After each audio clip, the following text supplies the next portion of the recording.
Hello नमस्कार, मी प्रतीक्षा आणि आपणा सर्वांचं काव्य मेलोडी प्रतीक्षा या मराठी यूट्यूब चॅनलवर मनपूर्वक स्वागत करते. तर आजचा साहित्य स्मृतींचा उजाळा हा एपिसोड 4 आहे आणि या एपिसोडमध्ये मी एका खास कवींच्या स्मृतींना उजाळा देणार आहे.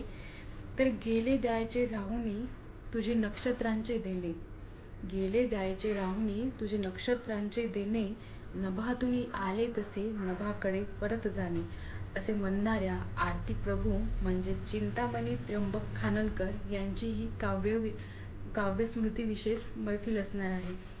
तर यांचा साहित्यिक प्रवास जाणून घ्यायचा झाला तर यांचं मूळ नाव चिंतामणी त्र्यंबक खानोलकर असं आहे आणि त्यांना काव्यक्षेत्रामध्ये टोपण नाव मिळालं ते म्हणजे आरती प्रभू.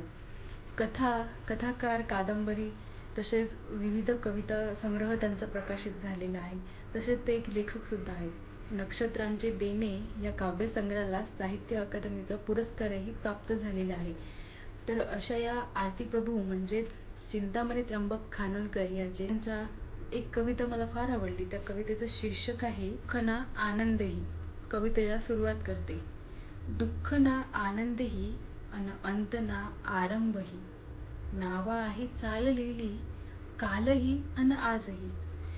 तर कवी या पहिल्या कडव्यातून असं सांगतात की मानवी जीवन हे एका गूढ प्रवासासारखे आहे. यात केवळ सुख किंवा दुःख असणारच असं नाही. या प्रवासाचा सुरुवात आणि शेवट हा होणारच. तर ह्या प्रवासाला त्यांनी एक नाव म्हणजेच होडी असे शीर्षक दिलेलं आहे.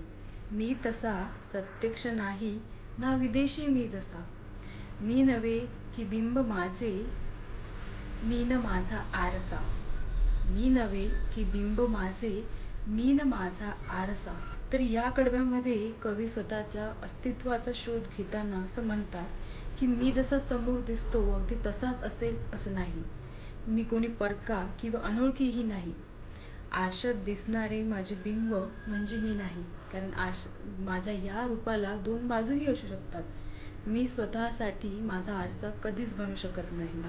एकला मी नाही जैसा, नाही नाही मी दुना, मी नव्हे स्वामी ही माझा, मी न माझा पाहुणा. काय सुंदर वर्णन केलेलं आहे कवींनी यामध्ये स्वतःबद्दल. लिहिताना ते म्हणतात की एकला मी नाही जैसा, नाही नाही मी दुना, मी नव्हे स्वामी ही माझा, मी न माझा पाहुणा. तर स्वतःच्या एकाकीपणाबद्दल लिहिताना कवी म्हणतात की मी पूर्णपणे एकटाही नाही किंवा माझ्या सोबतीला असं कुणीही नाही. मी माझ्या स्वतःच्या मनावर आणि आयुष्यावर अधिकारसुद्धा मिळू शकत नाही, ज्यांना आपण स्वामी असं म्हणतो. मी या जगात केवळ काही दिवसांसाठीच आलेला पाहुणाही नाही.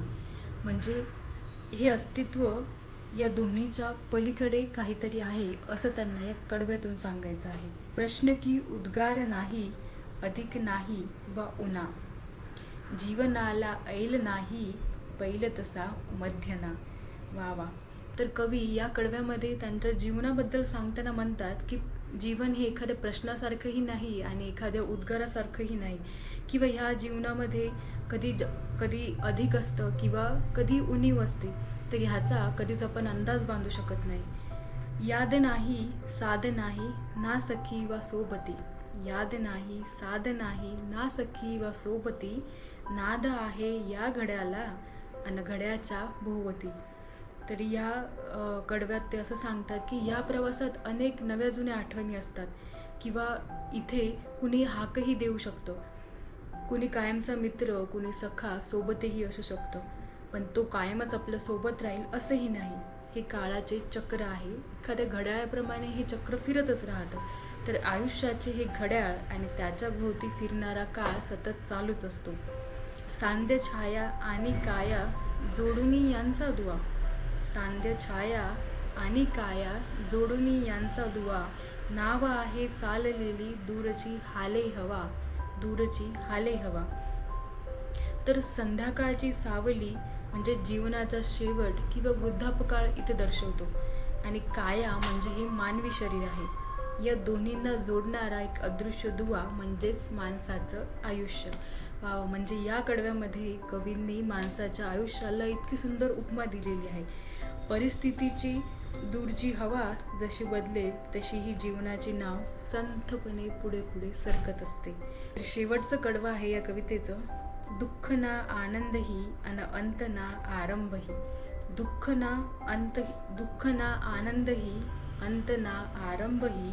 नाव आहे चाललेली कालही अन आजही. तर शेवटच्या कडव्यामध्ये कवी परत एकदा त्याच विचारावर येतात की सुखदुःखाच्या सुरुवात आणि शेवटीच्या पलीकडे जाऊन हे जीवन फक्त सतत पुढे चालत राहणं आहे. भूतकाळातही हेच सत्य होतं आणि वर्तमानातही हेच सत्य असणार आहे. म्हणूनच ते म्हणतात दुःख ना आनंदही अन अंत ना आरंभही. नाव आहे चाललेली कालही अन आजही. तर अशा या कवींच्या स्मृतींना आज उजाळा देताना फार छान वाटलं, कारण की ह्या कवितेतून जीवनाच्या प्रत्येक गोष्टींचा त्यांनी उलगडा केला आणि कसा प्रवास असतो, ना याला शेवट असतो ना कधी प्रारंभ असतो, ना कोणी सोबत असतं ना कोणी शेवटपर्यंत चालतं. तर ह्या सगळ्या गोष्टींचा त्यांनी चहूबाजूंनी ह्या साऱ्यांचं वर्णन केलेलं आहे. फार सुंदरशी कविता आहे.